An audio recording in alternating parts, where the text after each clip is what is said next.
Good day, podcast community. Pete Kane here, podcast Pete and lifestyle coach. We have a special podcast because we are flipping the script. Stephen's a friend of mine from Rotary. We hang out at least once a week, sometimes more than that. And we thought it would be kind of neat that he could take the role of host and ask me anything that's on his mind. So, Stephen, for the people that don't know you, tell our viewers who you are, what you do, and who you serve, and then the floor is yours. So my name's Stephen Whittier, and what I do is IT consulting in the software development and services space. We do a lot of software development and cloud enablement, just to keep it brief. And as far as who I serve, my family first and my community second as much as possible. And a lot of that, as you mentioned, is through Rotary and also through the church that we attend. Awesome. So that's that. And actually, Pete, I was going to ask you the exact same question for our viewers. Okay. So let's go ahead and raise some Kane. Okay, I love it. I love it. When Derek Easterly said, "Hey, we're going to name you Raisin Kane or something," I said, "That's already been taken by a fast food place, so you can only have one Raisin Kane in Kennesaw and be original." Okay, so anyway, that's side answer there. So what I do, I mean, certainly faith, family, and I try to enjoy everything I do every minute of the day because I realize that life can leave us in any second. So I appreciate every conversation, every moment, everything. And so what I do for a living is we do something called a podcast flywheel. We build relationships through podcasting, building leadership online, and that creates a community, which creates courses. So we just want to help people go from local impact to global influence through the most effective way possible. Awesome. Thank you, Pete. So that leads me into my next question, which will take us down a winding road. But you've explained to us what you're doing now, but I wanted to kind of rewind and go back to the beginning. I know that you've had a lot of challenges in your life, both mentally and physically, and some career hurdles that you've gone through. And so I kind of want you to take us all the way back to the very beginning of your career and kind of how you got started and what you were faced with, what you were doing, and then just kind of walk us through that and then tell us how that kind of organically led you to what you're doing now. That's a great question. I think resilience and our ability to adapt has a lot to do with when things come at you, how you deal with them. I'll give you one quick story, then I'll go back to 18, where it started. When I was at Shepherd and I found myself there for a stroke, which took out my left side, you would go in to see a neuro or psychologist, whatever you want to call it. And I'm wheeling in to see her, and she kind of says, "How are you doing?" And, kind of not the "how are you doing?" It was just that, "How are you doing?" And here you are, your left side's completely gone. You're glad you're alive, but two, you're trying to figure out what do you do with just half your body. And so I told her, I said, "I'm doing great." And she said, no, really, how are you doing? And it was like, don't give me the old "I'm doing fine" thing. Tell me how you really are doing. And I just said to her, life is perspective. If you knew my story, you would know that this is not that big of a deal. And it goes back to 18, 17. I flunked English in high school. I was picking up range balls when my classmates were graduating. So I've never really graduated from anything because I missed the graduation in 8th grade. So I've never attended any graduation. So, but what it did, it taught me very early that you can get sidetracked, curveballs, things that you don't expect, and you got to figure it out. Now, I kind of figured it out, but I went through years and years of struggle because I was diagnosed when I flunked out of college. I went 2 times and didn't get through. I was finally tested and I had dyslexia and ADD. Now, I didn't know what dyslexia was, much less know how to spell it. And ADD, I kind of understood a little bit, but it was never my superpower till my stroke. And it became my superpower when I had 49 days to think about life and reflect on all the challenges that I overcame and had to handle through many years of up and down, depression, suicide, you name it. It was there because not having a college degree, every time I'd lose a job, or which I lost it a lot of times, I was fired 5 times, I quit 5 times. So I kind of believe that I'm not employable. So that's why I do what I do today. And I always had side jobs, kind of like we talked about when you were assembling furniture, when you were in between. You just got to figure out how to do things that'll give you some revenue. Well, I always was trying to figure it out. Sometimes that didn't work, but sometimes it did. So I think my life over 40 some years is just like a roller coaster. So handling those down times, I now have a better feel for handling that than I did through those 40 years. I mean, I was hooked on drugs. Now, it was legal drugs, but it was still speed, Ritalin and Adderall. So, the first thing I did every morning, 7 days a week, was take my pill at 5 o'clock in the morning. I did it on Sunday. I wasn't working, but I was hooked. So, when you have that kind of mindset and you know that you can only depend on drugs, it just captures you and it throws you into some crazy places. I'm just glad I survived. Mm-hmm. And so you mentioned earlier that you never graduated from anything. So when you were finished with school, what was one of the first things that you decided to do? Did you Yeah, that's a great did you go to question. college right away, or did you have some time in between where you were doing some things, or what did that look like? Yeah, that's a great question because I was never good in school. I was always remedial reading. I was always in the slower class because I just had a hard time comprehending and reading and stuff. So I flunked English, but I graduated. I went to summer school. Now, everybody that I was in that summer school with, they could give a rip about school. I cared, but I had a very tough English teacher. And it was the first year that they actually failed you and you didn't walk the walk with a blank diploma and then get out in summer school. They just decided for whatever reason, which is, hey, I flunked. But what I did, I got into Virginia Tech. I went 2 quarters. I was flunking. So I thought, okay, I got to get out before they kick me out. So I went home, got a job, and I said, oh, if I can go back and get an apartment and have a quieter environment, I'd have a better chance. So I go back and it lasted 1 quarter. I was flunking everything. And then I realized that there was something wrong, like my comprehension. So I always loved people. Like I won't say I was like the class clown, but I enjoyed just people.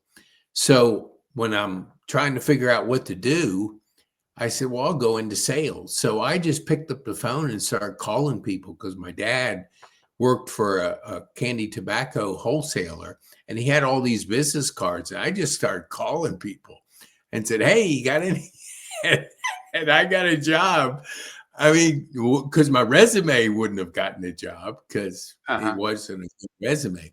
But I just got on the phone and called every single time I was out of work. I didn't send out resumes because that wouldn't got it anywhere. I just got on the phone, called people, call my friend, hey, you know if anything's going on, and it would work. But so that I just loved people and realized that I was going to be in some type of sales that would be just around people, and I wouldn't have to write and do the academic things. So one of the things that you had mentioned to me, this was several months back, I think, but Hmm? it was interesting to me, and I just wanted to ask you about it again, and because I think maybe some other folks may find it interesting too. But you had gotten hooked up with Planters peanuts, I think, and so I want to know how that happened and what you did specifically, because I just think it's an interesting story. Yeah, that was my first job. Because it was Planters Peanuts, and they were owned. They were eventually bought out by Nabisco, but yeah, I sold peanuts to stores, and I was the Mr. Peanut Man. I'd go into the Kmart stores, dress up in the costume, hand out samples, and just have some fun with people and sell a lot of peanuts. So all my friends got unlimited peanuts. Cashews and you name it, anything that Planters made, I had plenty of it. And there's a cute story. Is part of that was Baby Ruth and Butterfinger.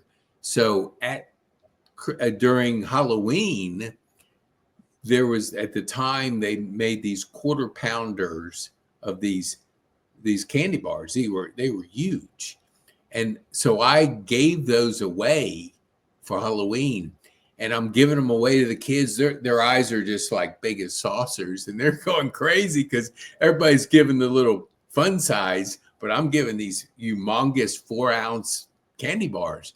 And I hear all this commotion, and I go to the front door, and there's like kids running down the road, and they're pointing at the house. They're going, "That's the house!" And so they were lining up to get those big candy bars that I got by being a salesman with Planters Peanuts. So from very early on, you were into sales and Yes. very sociable, getting involved with as many people as possible. When you went to Virginia Tech, you by this point you had already done some of this stuff.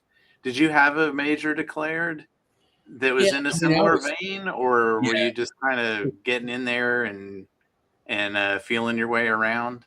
Because I well, mean, that's what I did when I started. yeah, my brother was 2 years older than I was, and he was a business major, and he would try to help me. And so I was in business classes. And so the second time I go up there, he goes, "Hey, Pete, take this history class." It's a sure A. This guy will give everybody an A. Well, I got a B minus. So I realized that even sure A's were not in my future.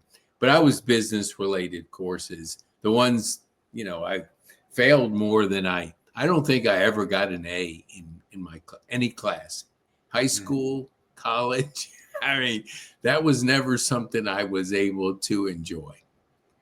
So you just got on the phone and worked it out, right? I, And you know, I think it's just because you can't do it the other way because you send yeah. a resume and they go, "Oh, where's your college degree?" Throw it in the So pile. so that, before your stroke, I think you were doing a lot of sales and marketing. And can you tell us a little bit about, I don't know, some of the highlights, Yeah. some of your favorite things, maybe some of the more important things that you learned during that phase? Yeah, I ended up um, after Nabisco moved me down here. I was traveling all the time, and had my first daughter, and I didn't want to be gone all the time, so I left, and I ended up working about 13 years in food distribution, And my daughter, that was the first part of like Facebook. And she said, Dad, hey, you like marketing? You'll like this Facebook. And I went, nah, it's college kids. That's not for me. And, I just kind of shrugged it off for a while. Then finally she convinced me to check it out. And all of a sudden I'm getting connected to all my nieces and nephews and brothers and sisters because we were down here alone. So I kind of got very interested in the online marketing. I ended up doing some social media marketing when it first started out. And I just liked marketing in general, mainly because the strategy. I just love strategy. Everything I do, I try to reverse engineer it and figure it out. So Mhm. it was just all because I wasn't a chef. Most of the people I worked with were ex-chefs. I was just, a person that loved people and I love marketing. So I would help my restaurants with their marketing, and it had to do with online marketing. So I spent quite a few years doing that, which led to a full-time digital marketing company before my stroke. Probably about 5 years I had it. But that probably gave me a stroke because Google would change it every 6 months. They were changing it. I like to make sure I got a good strategy. All of a sudden, you got figured out, and then they're flipping the thing upside down. So I never could get ahead of the curve, whatever. Yeah, that's absolutely true. I mean, so I worked in a digital agency for a long time, and most of the applications that we were working on were for marketing for companies. Yes. And while my role was more on a technical end of things, we were a team. And at the end of the day, we're promoting and marketing Hmm. for different companies. And pick your platform, Google being one of them. They definitely kept us on our toes, the way that they would constantly change the rules. And so, on one hand, I guess that kept people employed. But to your point, it's kind of stressful too. Very, very stressful when things are not going as you expect. And it's actually a hindrance rather than a help to what you're trying to accomplish. And it's almost like the antithesis of marketing at that point. You're kind of almost, you get into a position where you feel like you're um, putting yourself in a bad place, or giving yourself a bad name when your intentions have never changed. It's just all the underlying technology is not necessarily cooperating, right? You hit the nail on the head. It's exactly because 99.9% of the people have no earthly idea what goes on under that hood or on the Hmm. internet. And they just want results. And when results are just vary by how the algorithms work, how they set the rules, Yeah. you can't say, well, it's Google's fault. You're the person running it, so you're always waiting for that shoe to fall when the next update would come in. And it would take your listings, and some of them would just drop completely off because Yep. changed something that made it Yeah. not not perform like it did before. Yeah, and your customers and stakeholders are the first to notice before you even see it. And Oh yeah, yeah, and all of a sudden your phone's ringing off the hook, and it doesn't yeah, matter what time of day or what day, or yeah. Um, I've exactly. been in that a little bit. I'm definitely not a marketer, but definitely supported, like I said, a lot of the technology that enabled it, and so we're all in the same boat. Yeah, that's exactly right. Because we would work with IT people because really you're coding, you're programming, you're setting up the back end. And that's not something that I would do, but I would just kind of get the other side, but collaborate with people like yourself. Right. And so you've got all this background and, working with people and doing all this promotion, and so that all of that set the foundation for where you are now, with the podcasts. And just I'm constantly getting updates on social media platforms, seeing you interviewing different folks on your show, and just building a really vibrant online community of people from all kinds of different backgrounds. So that's really impressive. And like, do you mentioned this school thing to me right before we got on the recording here, and I was wondering if you could tell me and everyone else a little bit about that, because um, I think in the email that you, or the text message you had sent to me a little bit earlier, that was the first I had heard of it. So if you could give us a little bit of background Yeah. on that and what you're aiming to accomplish with that. We had always wanted to connect people through all the podcasts, because once I learn a person's story, who they serve, it's easier to make those connections when you know that. So I think of a podcast as you're learning, you're curious, you perform a digital asset, which we want to do, and we get a chance to hear somebody's story. And I can remember literally 400 stories. I can't remember the facts or anything, but I can remember stories. So we had a platform, we still have it, and we were wanting to create that community. So because people would say, "Hey, I want to meet Stephen. I heard this podcast," and it was just awkward to try to. You send an email, and sometimes the email would go into spam, and you don't want to be go, "Hey, did you get my email?" So it was time consuming to do some of that. Now I had a buddy, and he does live streaming and podcasting like I do. He kept telling me about Score, and I kept calling it no Skool. I just called it Score. I kept calling it Score because just my mental, they're so similar. My brain doesn't know the difference. So we're in a live event, and I'm talking and introducing him, and I'm saying he's going to talk about community and score, and he's going, no, it's not score, it's Skool. So I wasn't good in school, but now it's my favorite way to connect people, because we invite everybody after the podcast and even before to join, and it's free to join. I give them 2 good courses to help their personal growth. And then it's easy for me to connect them. I can say, Stephen, you got to meet David Stewart. And you got to, you can make these connections. You can go on there and see their profile. You can chat with them. You can follow them.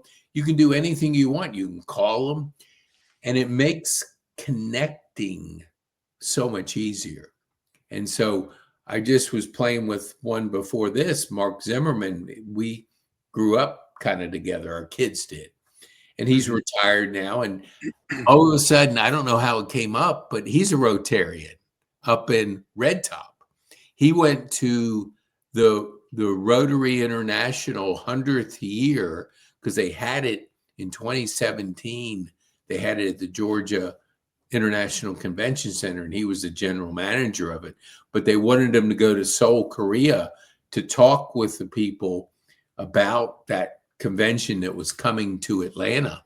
So he retired, moved up to the mountains, and joined Rotary up there. And he loves the idea of giving back, the idea of what we do, helping people in the community, just doing all the things that you do on a regular basis in this Rotary. And he even said, "Oh, I know somebody in your Rotary Club." And it was Keith Altabelli, who is his CPA. So I think the long and short of it, it makes it easier to connect people. And the value, most anybody that's older than, say, 15, relationships. I mean, people buy from people. They don't buy from companies.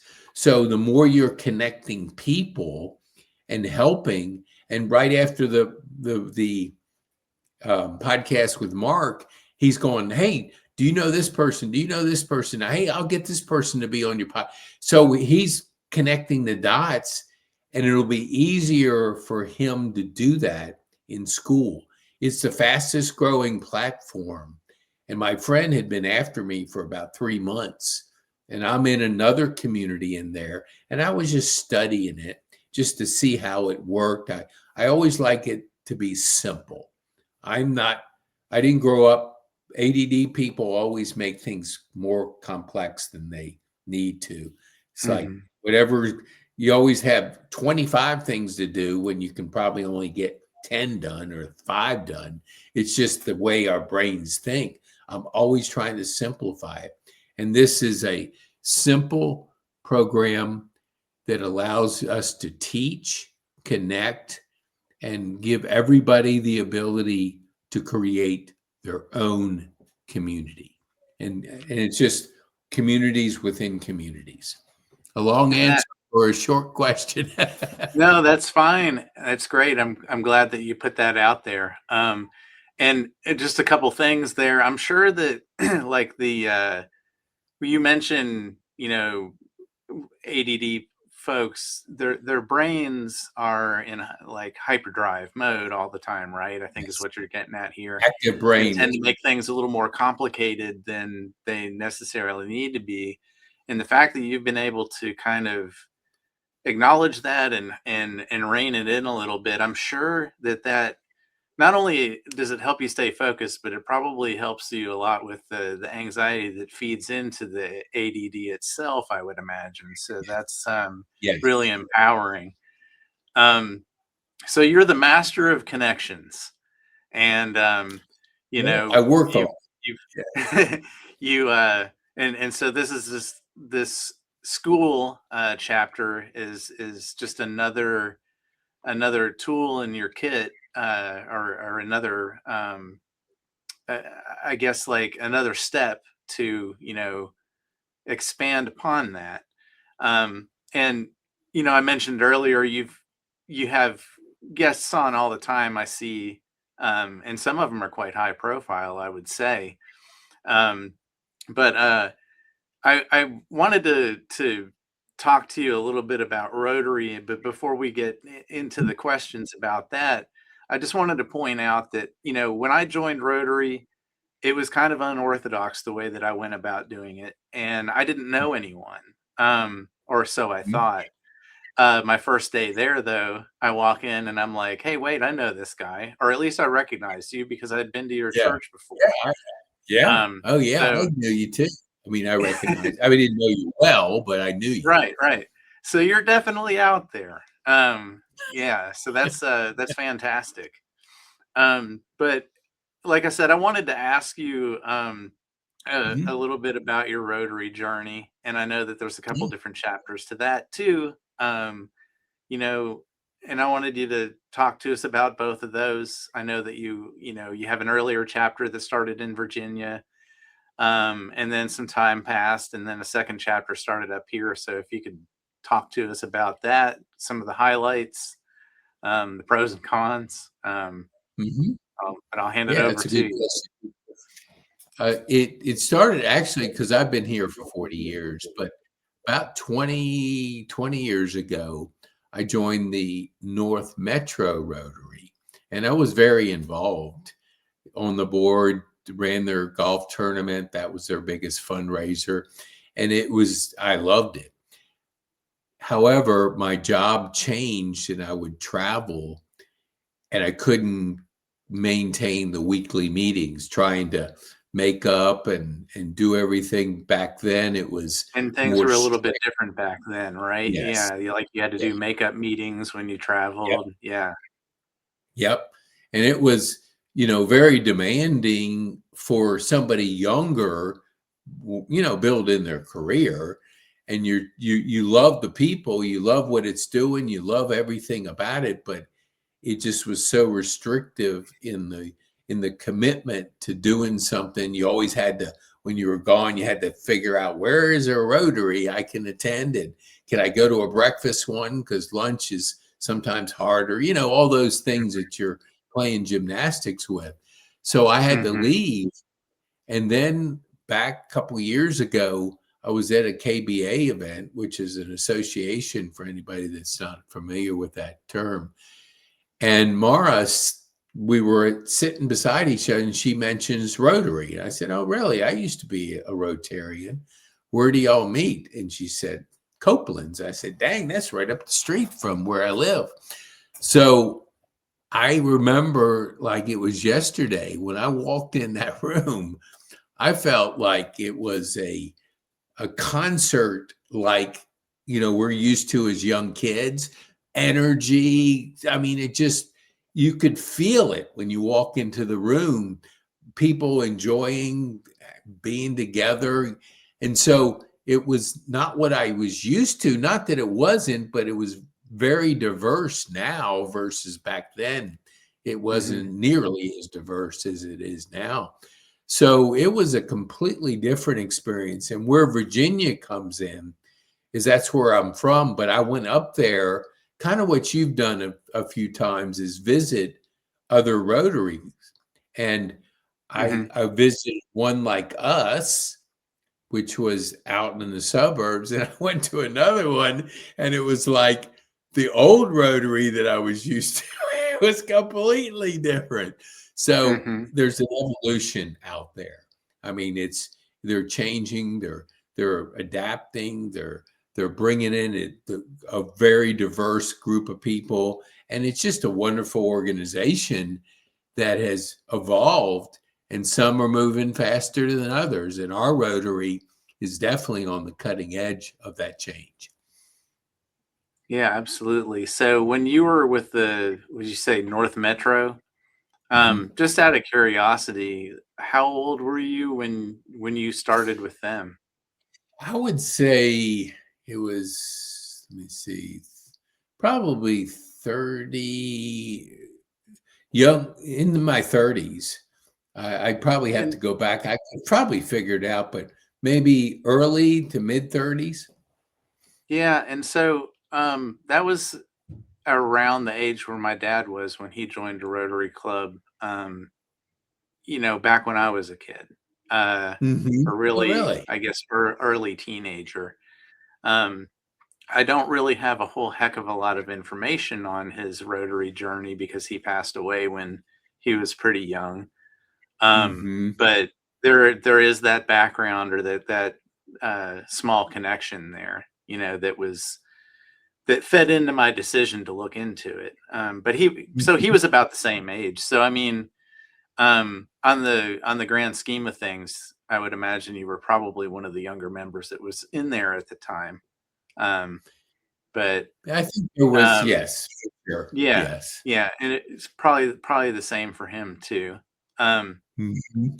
so yeah, but you're to your point, the energy that was in the room. There was an article that was published in Forbes that actually North Cobb Rotary shared on their Facebook a couple of weeks ago about a gentleman that visited the Roswell Club.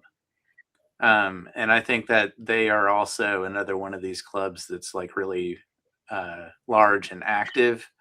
Mhm. Um, and As I was reading that article, a lot of the things that you've said, a lot of the things that I've said, this guy was saying about, he had a preconceived notion when he went in. The bar was pretty low. His Mhm. expectations were low.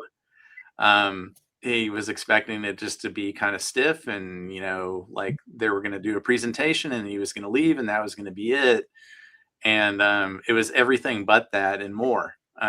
So you know I'm extremely grateful that I kind of stumbled upon all of this. That goes without saying. And Pete, you're instrumental in keeping that energy going. You're in there. You're part of it every week. And it's great having you there. It's great working alongside with you. It's also great seeing you bring in. You probably hold the record right now for guests for the year. I would imagine you've had a lot of folks, especially here in the last few weeks, that you've been able to bring in. And I'm hoping that that it's obviously for David. We mentioned him a little bit ago. He just Mhm. joined, so it had a big positive impact for him. And I'm looking forward to working with him some more. We've done some stuff. He came out to KSU last month. Um, Hmm.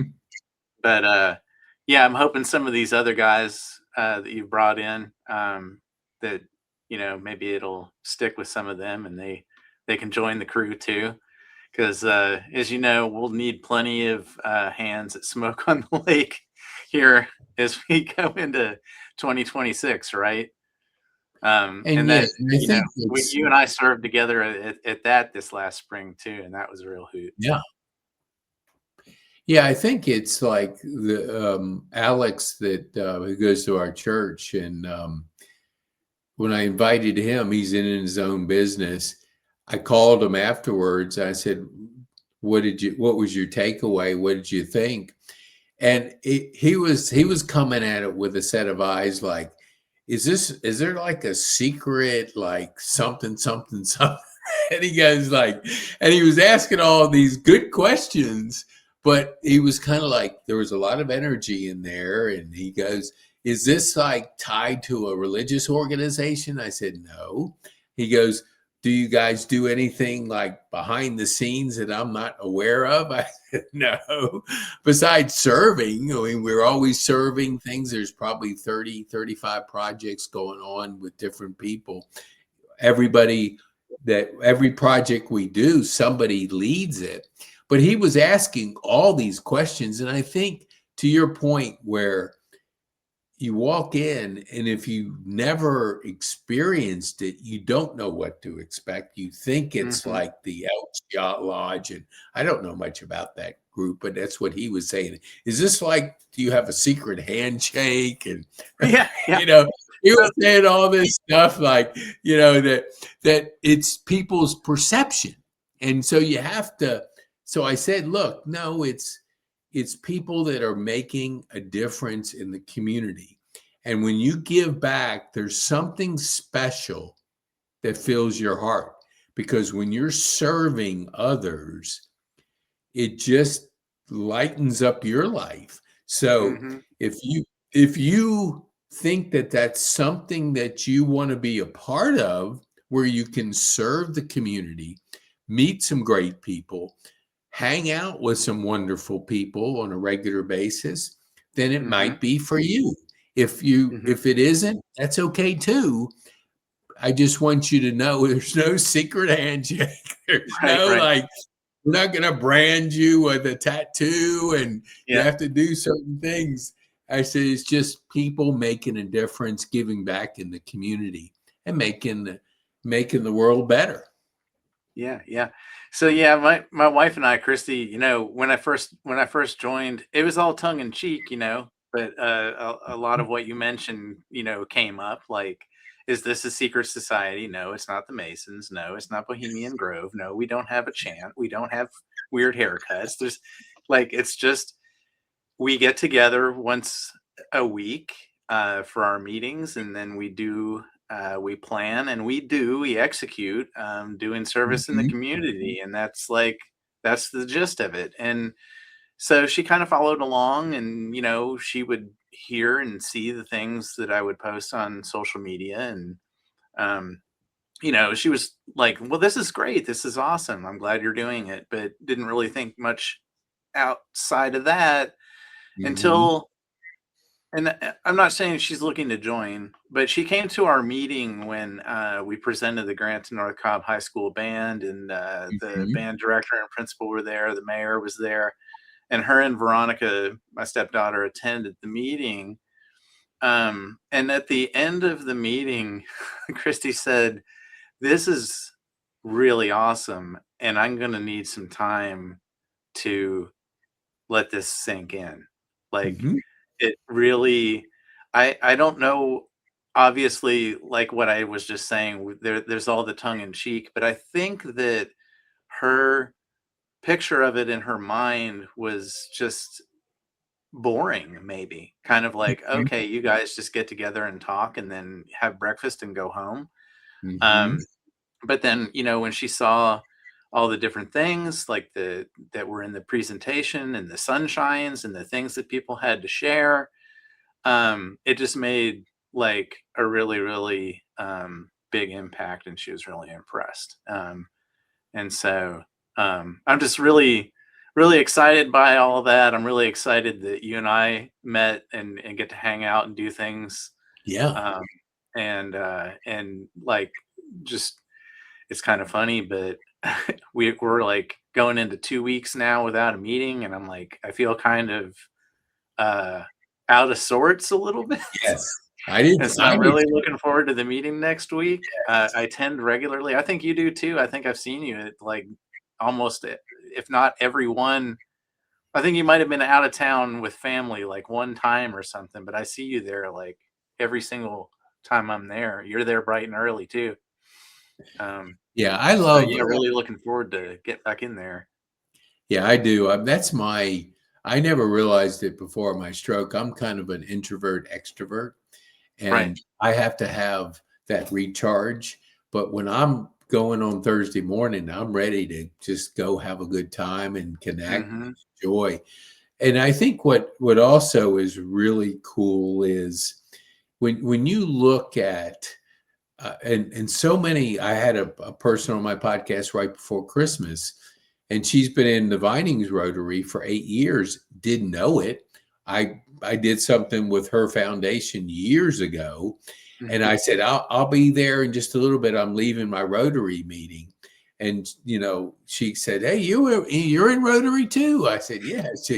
And so people love when they get an understanding and they get to experience it and they see wonderful people serving the community and just making an impact. It just makes you feel good because there's challenging things out there in life, and if you can have an outlet. And I just set up my schedule on Thursday morning. Now you've been nice enough to um, give me a ride at night because I don't drive at night unless I absolutely have to. So there's some events I was able to go to because you were providing transportation. So I appreciate that.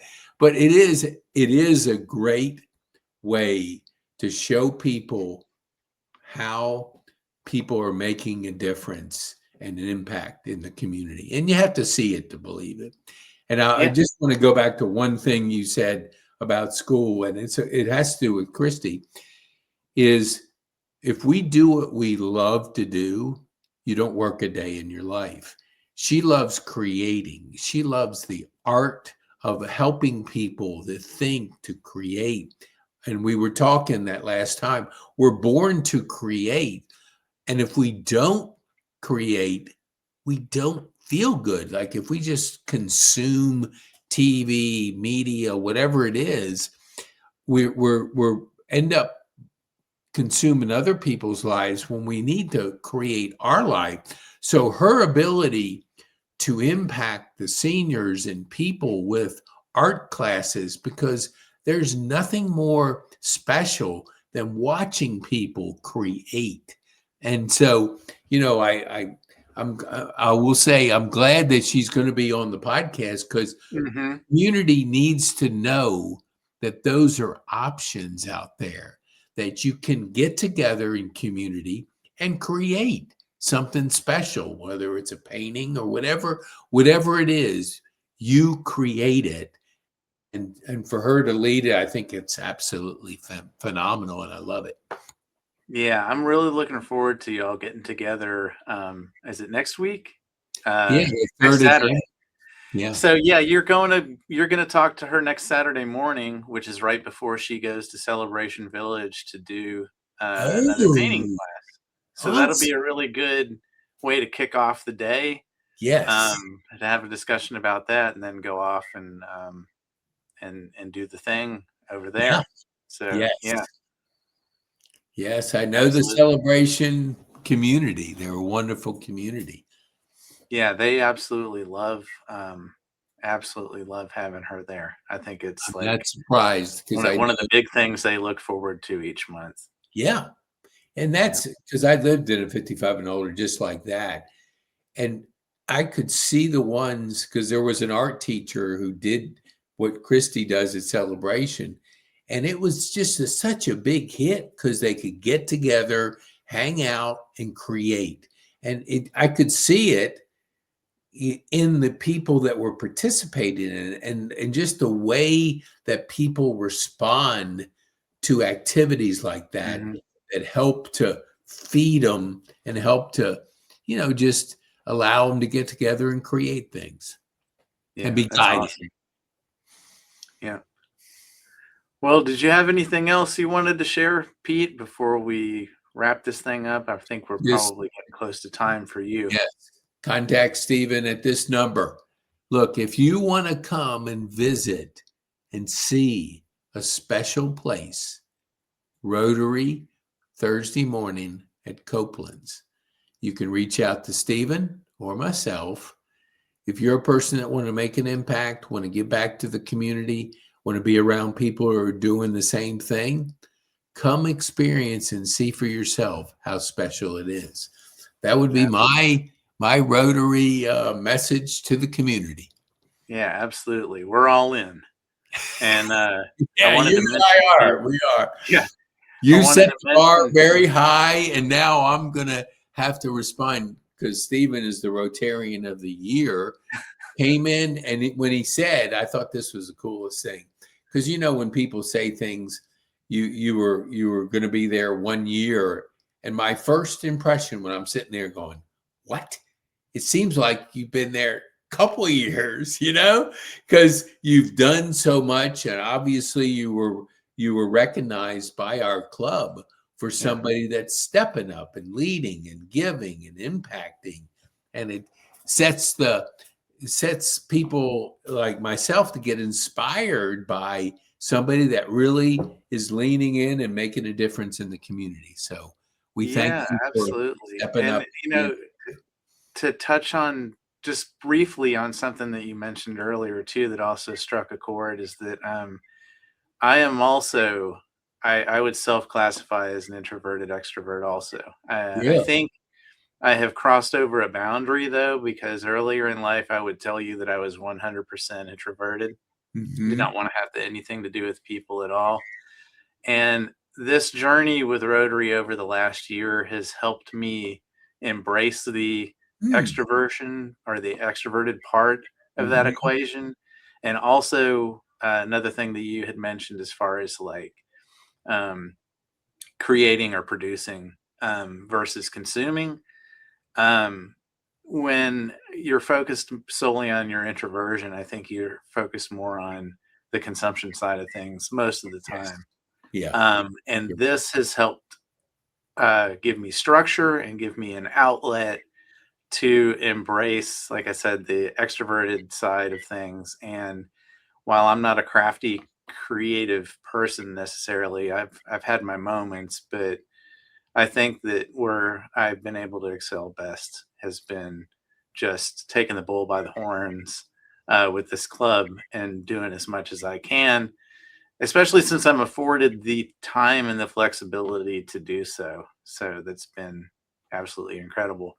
Um, and I'll also mention, Pete, on January 13th, if you need a ride to the men's extension, let me know. I would We'll say yes. we'll I head mean, on over there again. I love it. I mean, you're close enough, but Yeah. when you go through, driving at night, I'm not. That's why I've never really done much at night. Hmm. But when you extended a ride those first couple times to the men's and the women's, it's like I love that because it's just a way to serve and not have to be stressed out about the driving at night that I'm not as good as I used to be. Yeah, sounds good. I'll pick up some desserts and we'll head over.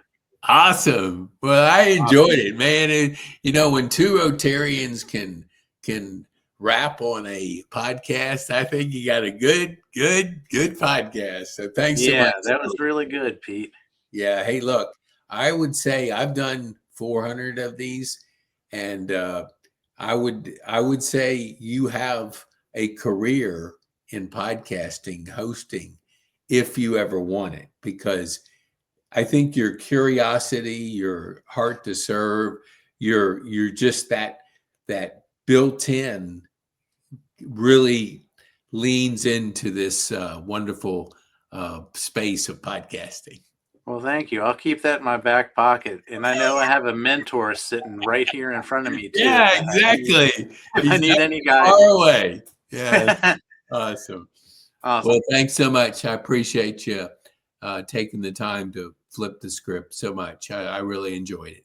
You know, Yeah. I get to see the other side, and I kind of like it. Yeah. I All not right. kind of like it. I really like it. So, thanks so much for hosting this and doing this, Stephen. I appreciate you. Yeah, you're welcome. Anytime.